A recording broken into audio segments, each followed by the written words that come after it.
Hello my soccer universe. Munich keep up the streak. For the fifth time they host a final. For the fifth time we have a first time winner, and this time it is finally PSG. One is kind of forced to say, as they have been chasing this cup for such a long time, ever since the Qatari takeover.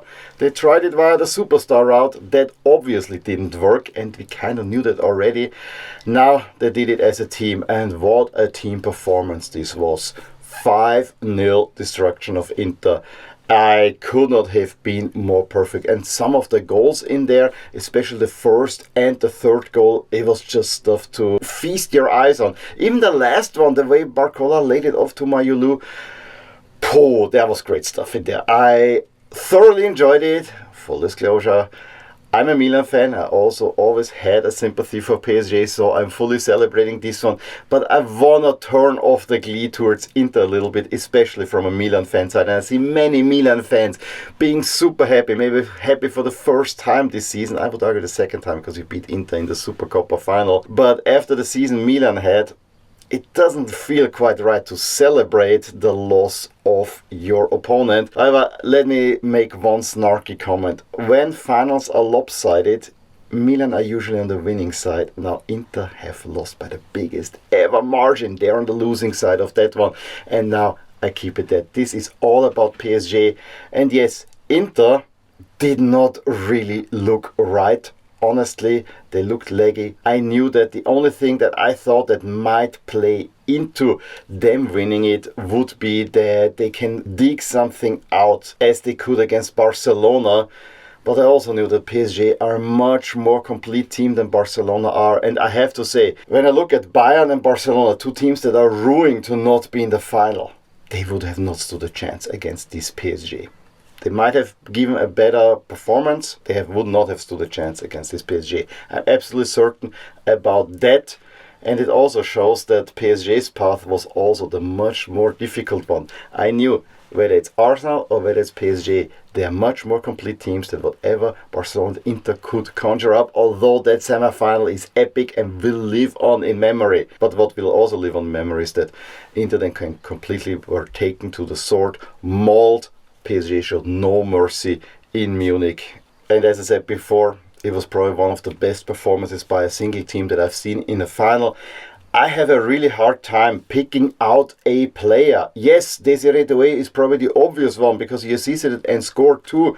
But Dembélé also worked really across Kvaratskhelia with his run up front. And that is only the attacking line. What did Vitinha do all the time? Fabian Ruiz, they're weaving around in and out. It was really stuff to feast your eyes on. So let's review this final and see how it all went, and then we'll put it all a little bit more in perspective afterwards.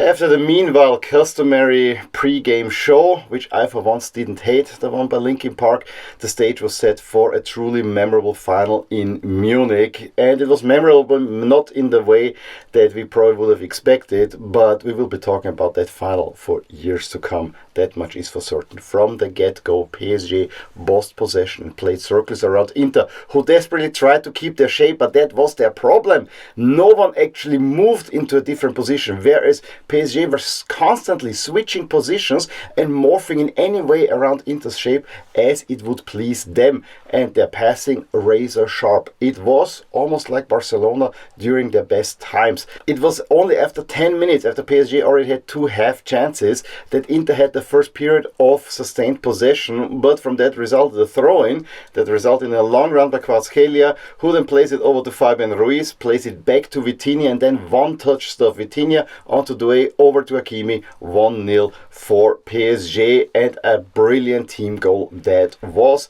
Hakimi, of course, with his Inter pass, did not celebrate. It was all in front of the Inter fans. Maybe he overdid the excusing himself, because, it's a Champions League final. You're a competitor. You're about to win the biggest trophy in your life. And that pretty much was then the story of the game. It was really done after 20 minutes, more or less, already, when again, from a offensive phase for Inter, one of the few ones, it was a long run by Dembélé, who then chips it over to Desire Doue, who completely catches out Di Marco in a way, who cannot close down the ball. He takes a shot, and even worse, Di Marco deflects it into the net. and it's 2-0 for PSG, and it was really hard to see Inter coming back. I think there was one chance after a corner, and we said this is the one area where probably Inter has a superiority. Yes, Thuram heads it wide. It was never gonna come. I have to say that towards the end of the first half, Inter kind of settled it a little bit more. At halftime, the talk was more, PSG probably kept Inter alive too much. I personally thought, maybe not make it 3-0, because 20 years ago a 3-0 was not enough. So keep it at 2-0. That was just about right. While Inter then tried to claw themselves back into the game, they were then really hit because Bissek got injured, and then Inzaghi makes a double substitution. Bissek and Zalewski coming in for Pavard and Di Marco. And while this was maybe necessary, both of them not really looking up for the task, it also unsettled the Inter defense quite some. And then it's probably my favorite goal, Dembélé rolling the ball backwards to Vitinha, who sends Desire Doue, and again into the near corner, 63rd minute. Final is done, and then it became utter destruction. Dembélé plays it on to Kvaratskhelia, who actually really tried to get his goal. He got his goal in the 73rd minute, so 4-0, the highest ever winning margin, equalized. And then they bring on a few other players. Desire Doue actually came off 2 minutes after he had scored the goal, his second goal on the night. I guess Luis Enrique sending a signal, yes, you may have scored 2 goals and you have been the linchpin in that game so far, but you're not a star. You can come off. Let's let others shine. Bradley Barcola really tried to score a goal or two. He probably tried to score the goal of the evening and then put it wide. But in the end, he also assists, and really nicely, Sami Mayulu, who by the inside of the post gets it into the net. I want to also note that the last 4 goals scored by PSG all were aiming for the near corner. Rather interesting. Full on destruction, mauling of Inter in Munich, and PSG win the first ever Champions League title.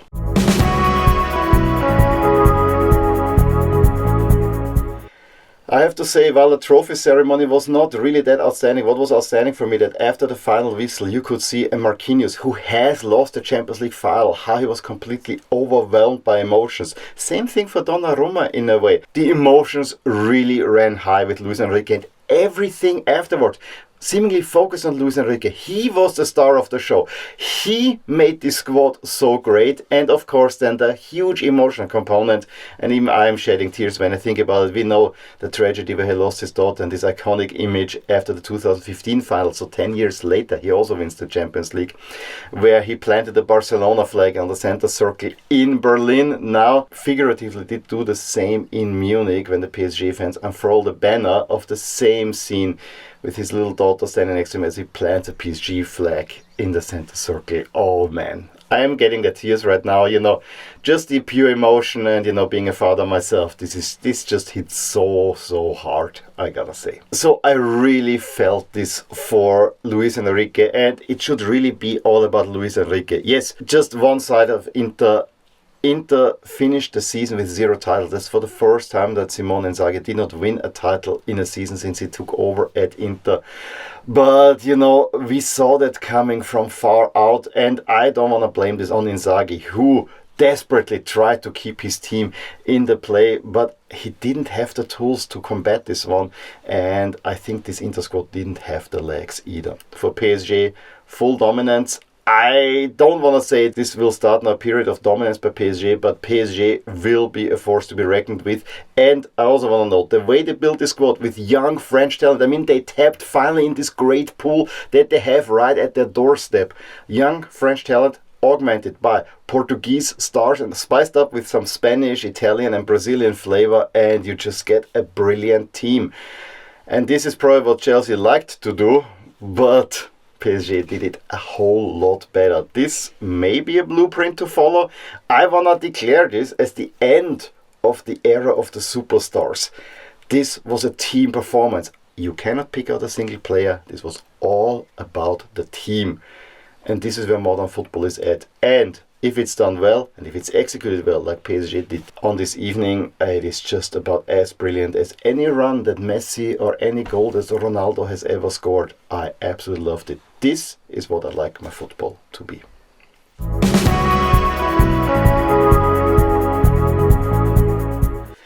As I did with the other two European competitions, I also want to reflect a little bit on the Champions League since we had a new format. It is curious that a team that finished 15th in the league phase went on to win it all, but you know, it was during this league phase where this PSG team needed to find themselves. Luis Enrique also needed to adjust himself a little bit to have a little bit more cutting edge in his play. And they delivered, and I think as soon as the knockout stage came, there was only one winner, honestly. I really felt that once they beat Liverpool, PSG were invincible. Even going into that Liverpool match, the first leg for me convinced me that PSG are the best team in Europe at the moment. And in the end, I was proven right, as many others said as well. I mean, it was obvious for anyone to see. I don't want to take full credit there. I hear now that UEFA wanna tweak a little bit the knockout stage so that higher seeded teams have the home field advantage, at least if you finish in the top 8. Maybe that's a good thing. I honestly think it might not be fully necessary to do so, but you know, that's just a small tweak. Overall, I think the format worked well. The league phase I'm still not super convinced about, but you know, the final match, there was at least a little bit of drama in there and you really got big matchups every single round. But then on the flip side, once we got to the knockout stage, I think it was the usual exciting stuff that we get to see. And yes, maybe having the bracket fully set out might not always work, but I see when you have a league phase, you need to do that. I also like the way that they did the draw, that you know, if you finish 1-2, you can either go on the left or the right side. On the draw 3-4, same thing. I think that actually worked out, but it also made for a little bit of a lopsided bracket as well, because the side that PSG and all the English teams were on was definitely the tougher side, and there was also a Real Madrid in there. Then the other side, and yes, Barcelona were brilliant, yes, Inter were brilliant for most of the time. However, those teams are not complete. It was clear that Inter can make a deep run, or Bayern also looked at that and said, yes, we maybe can make a deep run in there and get to the final, whereas on the other side, it was definitely tougher. That much is for certain as well. We gotta see whether we need the playoff round. I honestly would like that the teams that finish from 17 on actually drop down in the Europa League and spice up the competitions below the Champions League. The Champions League itself was rather...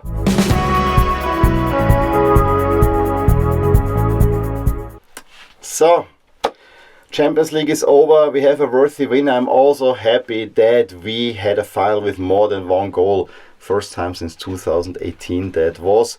And we have a different winner again. And there was kind of a rhythm now that we had one of these newly constructed teams winning in between Real Madrid winning a title. Maybe that is a series that needs to end. We don't need Real Madrid winning it next year.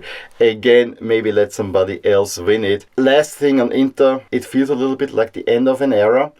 And now PSG, is this the beginning of something exciting? We gotta see. It was exciting to watch, and again, I want to thank you, PSG, for giving some of the most brilliant performances that I've seen in a long time. This is really like the Barcelona teams that I adored so much. This is what PSG looked like, especially starting this year, and you capped it off with a record performance in Munich. In any case, please let me know your thoughts on the final in the comments below. Give me a thumbs up if you enjoyed this video. Subscribe to my channel if you want to see more videos like these. And I will talk to you soon about more things in my soccer universe.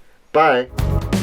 Hey there! I really hope you enjoyed this video. And if you did, here are some videos and playlists that you may enjoy too. Also, please consider subscribing to my channel and hit the little bell icon so you get notified whenever something happens in my soccer universe. And with that, have a wonderful day.